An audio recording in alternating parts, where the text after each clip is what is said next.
Good Monday morning to you. Jason here, Birchfield Family Farm, Oxford, Ohio. Hey, sweetie. Yeah. Grass-fed red Devon cattle, St. Croix sheep. Too many chickens to count, layers, broilers. Dabble in a little bit of everything here on the farm. Everybody's hungry today. We got to do some moves. I got a good word for you, though. This comes from Amos, chapter 9. The days are coming, declares the Lord, when the reaper will be overtaken by the plowman and the planter by the one treading grapes. New wine will drip from the mountains and flow from all the hills. I will bring back my exiled people Israel. They will rebuild the ruined cities and live in them. They will plant vineyards and drink their wine. They will make gardens and eat their fruit. I will plant Israel in their own land, never again to be uprooted from the land I have given them, says the Lord your God. Okay, we've got some hungry sheep in here. We have lots to do today. Several different moves to make. We're in the process of coming across the farm with these sheep, heading back out to our paddocks. Cattle move, sheep move, lots to talk about, lots to do. Let's get into this. Okay, first up is a cattle move. Let's head down. We've got them in the woods still, and take a look at paddock 1 that we're going into. While we're on our way out there, I wanted to talk a little bit more about this drought that we're in the beginning stages here. Grazing in drought, just a tricky thing. But this chart, I believe this was originally out of Texas A&M, and it has to do with the percent of your leaf volume removed or grazed on the above ground plant versus the amount of root stoppage below ground. And just really interesting to look this over. What this is telling us is we can pretty much take up to half of the above ground plant before we really start negatively impacting that below ground activity. I mean, look at this. As you go from 50 to 60%, I mean, look at that jump, and then you go up from there. What are some of the implications of this? Well, if you're overgrazing, obviously not a good thing. But if you're doing this in drought, specifically if you're set stock grazing in a drought, you're dead in the water. I mean, there's just you're done. Hang it up. So I think it was somebody on my last video maybe made a comment up more north Ohio, I think they were from, and obviously experiencing the same conditions, and he had said something about being very careful about what we're doing now, and I think that was spot on. Very mindful, thinking through this. Taking our time and being wise and making good moves, and that's what we want to do here. But obviously, I'm looking right now. I don't want to take any more than half. That's kind of the implications of that chart, and trying to be mindful of that. So with that said, we're here at cattle. Let's take a look at these guys and get them moved. I had mentioned last time we were down here the fly pressure, and this is actually the first time I'm seeing them, and we got to get them moved. They look like they need some room and fill here. But, anyway, came down here last night, and we mixed up. Just went very simple here. The flies are just horrendous, and I can see he's got some back now. But just mixing up a very simple mixture of apple cider vinegar and a few squirts of dish washing soap, just dish soap. And you can see here, when I spray that, I'm trying not to get it in the eyes, but that was very effective last evening. And I'm noticing today he does have some around his neck area, but I'm noticing that's definitely helped out a ton with the fly pressure. Very simple. We buy apple cider vinegar in bulk, 5-gallon buckets through, I think it's Vinegar Guys. You know, it just gives some temporary relief. You know, it's not gonna give you 30 days like some of the chemical fly sprays, but I'm not interested in that stuff. Okay, taking a look at paddock 1 here. This is what we're coming on to. We've got quite a bit of growth up in there. You know, this is where it gets really tricky to me, estimating forage, available forage, what you want to take, what you want to leave. You know, we got to go off of dry matter. Typically about 3% of cattle body weight is what they need in dry matter per day. You know, we can kind of back into this and figure out, you know, how long we should be here. You know, this is a 1/4 acre paddock. The tough thing is estimate. We need to estimate a height, and you can see I've got spots here where this is just nothing. You know, you've got down to the soil, but then you've got, you know, probably 14 to 16 inches up in there. You've got probably 6 to 8 down in there, but then the wild card is the woods, right? This wooded section here is included, and they're going to eat a lot of this honeysuckle and stuff like that. 3% of their body weight right now would be about 168 pounds a day I need.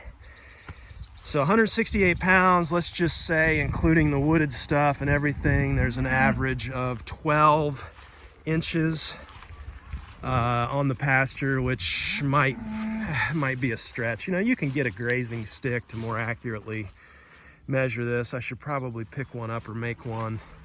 But let's just say we had 12 inches, including the undergrowth consumption. 1 inch of pasture growth is equivalent on a normal setting, normal to poor.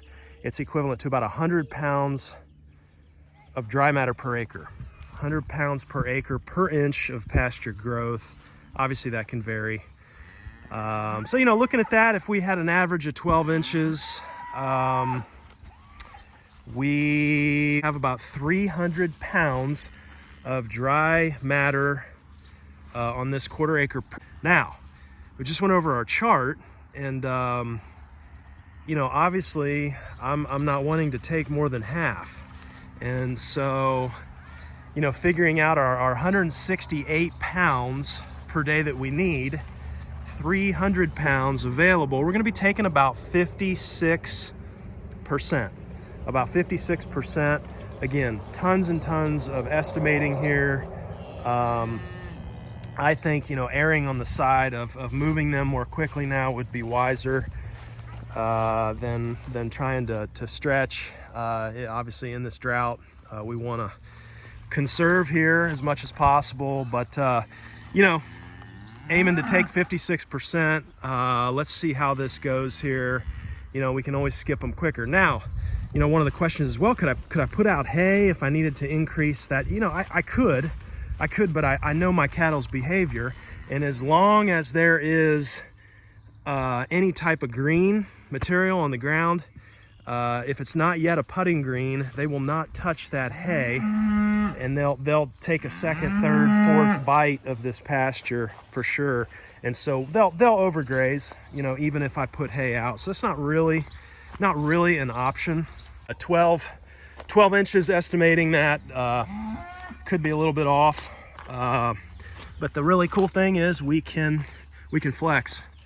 Yeah, because right in here, I mean, there's virtually nothing in the shade. We do have some honeysuckle that they'll pull down, but that's not a lot. So yeah, I mean, let's roll with it. I think an improvement would be, you know, picking up a grazing stick so that we can measure more accurately. Again, the challenge in this paddock is you have such a varying degree of growth. You know, where we had the chickens up in the corner towards the water up there, and that section is great. You know, 12, 14, 16 inches of growth. It's thick. Whereas this stuff down in this area where they were not, leaves quite a bit to be desired. Enough talking. You ready to move, big boy? Yeah, see? Look at his, where I sprayed that vinegar, apple cider vinegar, and dish soap. There's nothing, no flies. I think we put out a recipe a while back. It was pretty complex, some essential oils, and I don't know. It's more I get into this, the more benefit there is just keeping it simple. You guys ready? Let's go. Come on, Pat. Come on, Moose. There goes the big boy. Whew. Come on, Moose.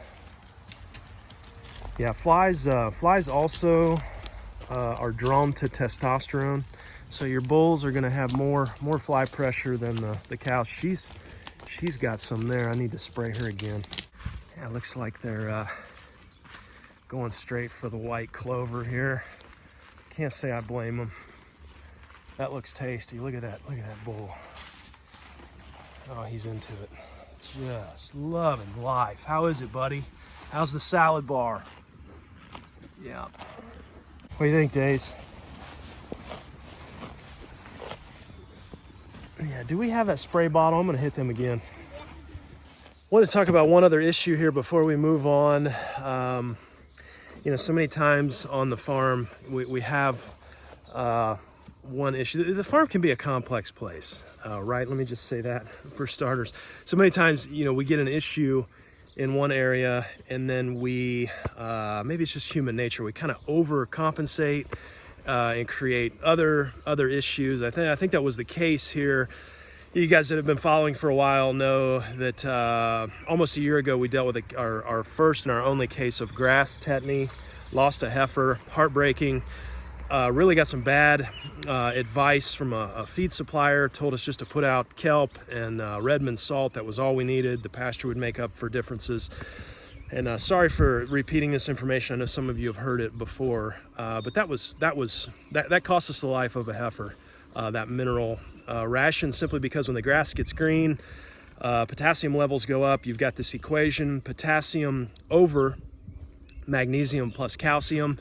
When that ratio gets out of whack, you deal with something called, I believe it's hypomagnesemia, which is essentially a deficiency in magnesium in the cattle, and it can be lethal, and it was for us. And so you start researching, right, and get a hold of Fertrell, talk to a rep. Okay, what?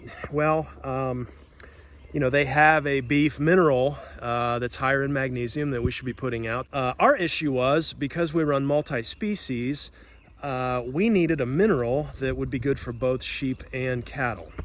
And that was pretty challenging there. Talked through that with a Fertrell rep and pretty much came up with, hey, you know, you really can't put out the beef mineral for the cattle if you've got sheep in there, because there's a higher copper content in that beef mineral. So we settled on sheep NutriBalancer, Fertrell sheep NutriBalancer, for a mineral 8% magnesium or something. So that was way more than what we needed. A couple issues. So this spring, if you remember, in April, we kind of were seeing some heat stress. Seemed like you know, we had mid 80s. And cattle were just panting and just, I mean, they you know, and so noticed that kind of going into mid-spring here. Just seems to be some heat stress. Start to look at them and really kind of zero in. And I noticed that the hair coats just seemed a little bit, it seemed to take them a little longer to slick off this year. They just weren't slicked off as early as they usually are. The cattle have a need for copper, and it's that copper that allows them to slick off and lose that hair quickly in the spring, and that's what you want. Just again, seeing that progress was pretty slow. Go back to our mineral program again, and the sheep NutriBalancer has no copper, or very, very little. Have plenty of mag, right, to the extent that we may even have been causing a little bit of unnecessary scouring here with that 8%. Really only need about 3. So here we are noticing the effects of a copper, what we think is a copper deficiency. Now, we had a forage test done a few years back, or it was actually last year, and you know, we did have some copper in the forage. I think it was 2% or below. You know, I'm just I'm gonna run. I've been running cattle and sheep separately here for now. That's one of the reasons why I'm keeping sheep separated. Another reason is we had a ewe that lambed late. She's a first year, and so I've got that small ram running around, and I think, you know, using that electronet on the lambs, I like to do that when they're young. I tell you, there's always something. there's always something. So I think, you know, looking back, we saw that overcompensation with magnesium. Well, that started to hurt us on the copper front. So I have in our mineral ration here, I have started using Fertrells, and I'm not affiliated with Fertrell. It's just what our feed supplier carries, the brand. They have been good though to talk with. Useful information, but we did switch over when the sheep are separated here. Won't do that forever, but while they are, we switched over to Fertrell's beef NutriBalancer, and they are slicking off. Yeah, I'm pretty happy with how they're looking now, and you know, it makes a big difference having that coat on versus not. We saw some really pretty abnormally high temperatures here for spring. Not just that, but very low humidity. Where were we? 93, and you know, like 20. Looked at the weather station, 23% humidity the other day. I'm like, man, this is like Arizona weather, right? We don't normally see humidity levels that low, so very, very dry.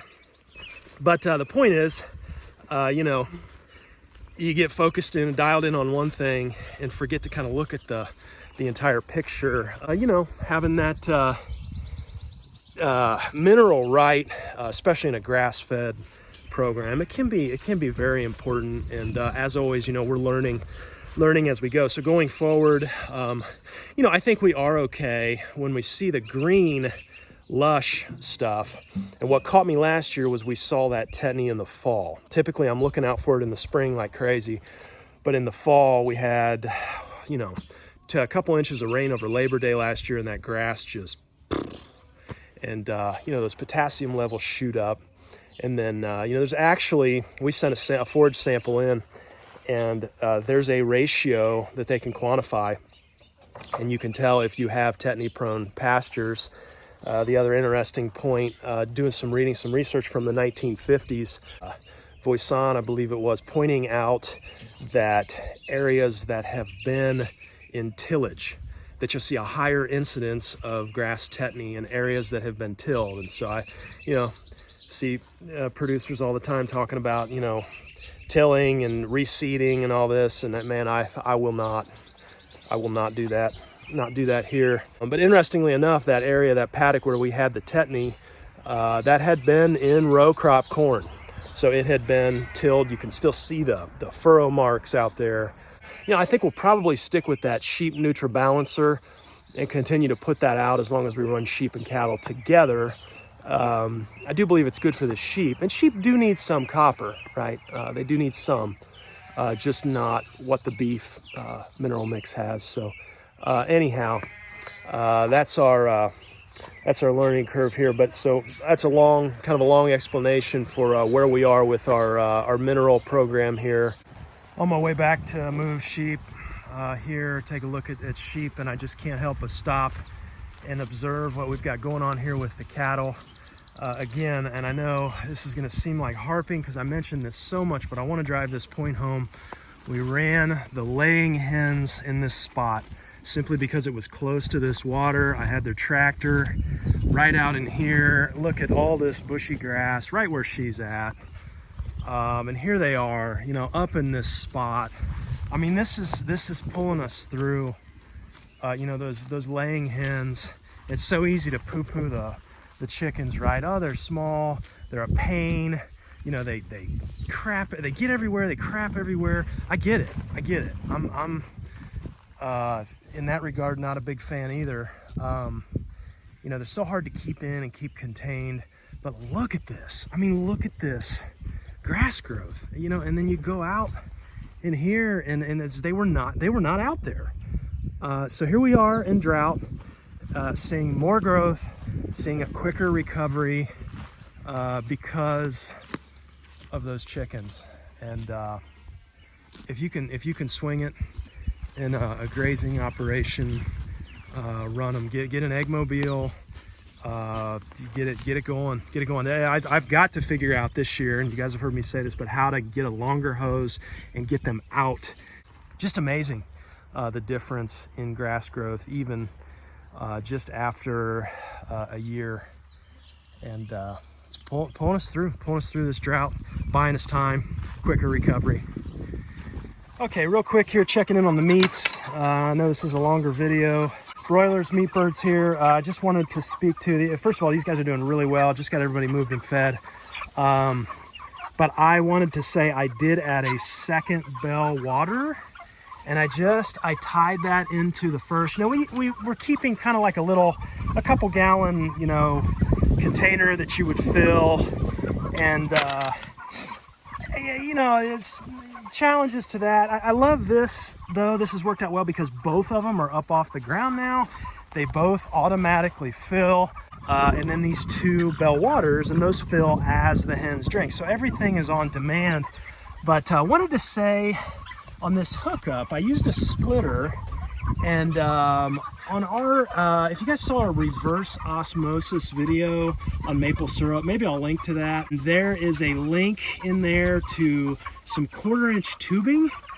That 1/4-inch tubing fits very, very snugly right inside that black tubing that comes with these Plossin waters. So I'll see if I can link right here to that. But it worked really well. And then just having that splitter, and that splitter takes it from the bucket, you know, drill a hole in your bucket, takes it to the bell waters, and obviously those just need to be lower than your bucket. Just build a little stand here on the back of the tractor for that's a 7-gallon bucket, because I wanted to be able to hold more cold water at one time, just so it takes longer to heat up, so they're not getting as much warm water during the hot days. But that's worked really well. Don't have to pull that other water out, right? Everything's up off the ground, so nothing's, you know, matting the grass.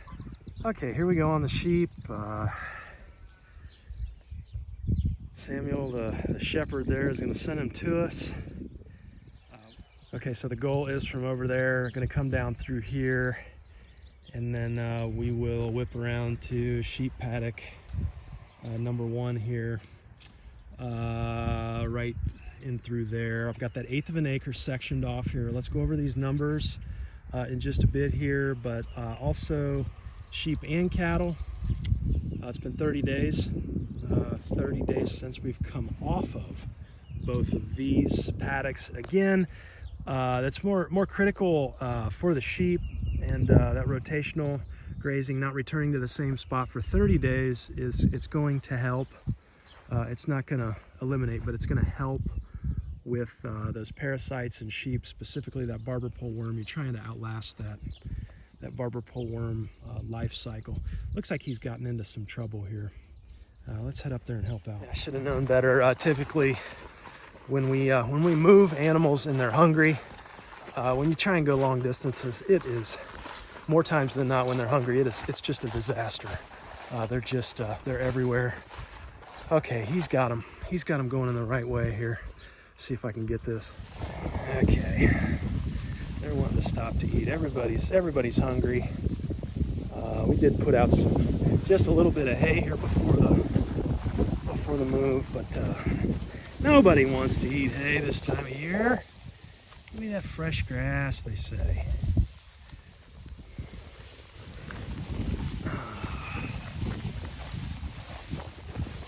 Okay, here we go. These lambs, they've got so much energy. They'll just jump straight up in the air out of nowhere. I told my wife the other night, I said, can you imagine having that much energy where you just gotta jump straight up? Got a few lambs this year with coloring. That was the little bit of red tint there on the head. Originally I thought they were just dirty, but that's some coloring coming through there. I'm super happy. Yeah, there you go. Go through the wire when you can go right through the gate. Good grief. I think there's a scripture about that, isn't there? Enter through the gate, sheepies. Okay, so we made a little makeshift grazing stick here. You can see, you know, at the base, kind of 4-inch mark there, no graze. Really don't want to graze any bit below there, but I've just got inch marks here, you know, every 3 inches. Let's take a measurement here and see if we can kind of back into how long we should be on. This is an 1/8 of an acre. We've taken a 1/4 acre paddock, divided it in two. Again, the Premier Electronet, 164 feet. So if you have 2 of those 164 footers, it's right on about an 1/8 of an acre in this type of a setup where you've got it all the way out in a square. So let's take a look here. You know, putting this down here, you're supposed to pull up. I mean, we've got all kinds of forage here. Let's just, you know, we're thinner over in the other spot though. So let's just do some conservative estimation here. You know, we're running 10 mama ewes with lambs. Let's just say, and this is an overestimate because we have a few that haven't lambed that are much less weight-wise, but let's say we need, let's say we have each animal is 100 pounds. So let's just say for ease of math here, so 1,000 pounds of live sheep weight here. Let's say, you know, with the cattle, we assumed 3% dry matter forage was their need per day based on their weight. Let's up that, let's say 3.5%, since we have these lactating ewes. On 1,000 pounds, you know, pretty easy math there, 3.5%, 35 pounds. So these ewes need 35 pounds of dry matter forage per day. Looking at the paddock here, if we say, you know, each inch of growth is between 100 and 200 pounds of dry matter forage per acre. Each inch, 100 pounds per acre on the low end. Now this is pretty thick here. You know, let's, again, for convenience's sake and erring on the side of being conservative here, you know, let's just say, I mean, we had a measurement of up to, you know, 16 here, but we're thin on the other side. Let's say 10 inches, just for ease of math here. So 10 inches. But let's say it's 150 pounds, somewhere in between, since it's thick, between 100 and 200 pounds of dry matter per acre. 150 pounds, that would give us 1,500 pounds of dry matter forage per acre.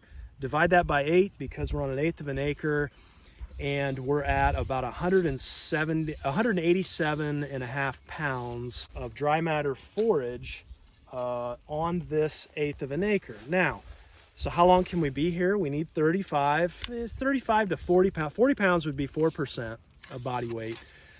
So, you know, if we want to leave half, again, going back to that chart, you know, I would say, you know, half of 180 is 90, 30, 60, 90. You know, between 2 and 3 days, I would be curious, you know, if we could, since we're estimating conservatively, if we could get 3 days. 3 days would be nice. Again, taking half, leaving half roughly. Again, with the sheep, it becomes a little more important than cattle with trying to hit that 30 days rest before you come back to the same paddock. You don't have to use one of these. It's just a makeshift grazing stick. I think they make official grazing sticks where they have measurements on them, and they also have dots. And I think you can take the stick and kind of stick in this way, and you can look for dots, and those are going to kind of tell you where you're going to be at on that 100 to 200 range in terms of the thickness, right, the density of your stand. With the drought here, it becomes about being more conservative, you know, trying to leave a lot of this down. I think one of the toughest things in the beginning, you know, as a beginning grazer, it was, well, you know, I want to use everything that's there. You know, what do you mean leave half, you know, or this trample, right? I hear all the time, this trample. Well, you know, you're wasting forage. Well, that's really not the case. It's not the case. It's not wasted. It's organic matter. It's covering your soil, keeping that soil temperature down, keeping the moisture in. It just becomes paramount in these drought types of circumstances. And you know, kind of stepping back and looking at the big picture, I think at some point in time we'll be thankful for drought, because it's causing us to step back, causing us to get a little more precise. You know, just last year I was just running 3 days on a paddock, you know, just because it was convenient. And you know, drought and hard times, they really cause us to focus in, and I think I know this is the plan of God.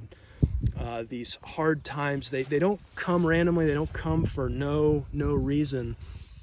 They come to sharpen and to make us better and to improve. And I think if we can hang in there, if we can keep the faith, we see the goodness of God. We see him using the bad things and bringing about the good. You know, would I be here making this video about faith in hard times and the goodness of God without a drought? You know, maybe somebody, this is important for somebody to hear today. So point is, you know, hang in there, keep learning, do all you can, but keep the faith.